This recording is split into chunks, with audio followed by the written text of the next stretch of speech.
Hello everyone! Ang video ko pong ito ay mapapanood nyo ang mga iba't ibang klase ng tindahan dito sa Fatima, Portugal.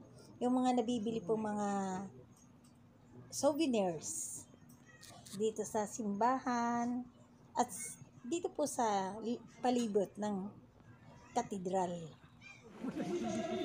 Marami po rito mapapagpilian nyo katulad po ng nakikita ninyo. Ito po yung mga paninda rito, mga souvenirs na mga turista. Yan. Katulad po ng mga Moonstone, Lucky Charm.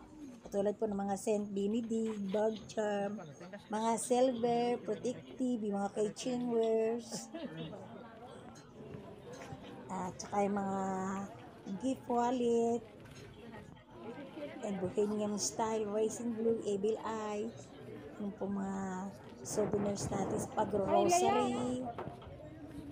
May mga Malaysian souvenirs kitchen din po dito. Yan, maraming napapagpilian. At saka katulad din po ng The Three Shepherd Children. Yan, mayroon po dito nito mga nabibili dito sa lugar na ito. Hindi kaya, nung bata ako, lumakanta ako, pero nitong nagka-edad ako, hindi ko na kaya.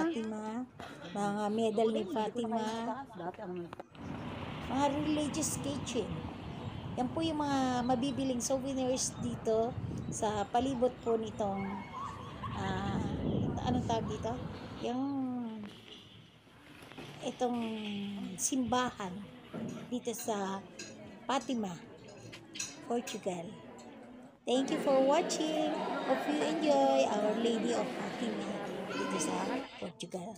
Thank you.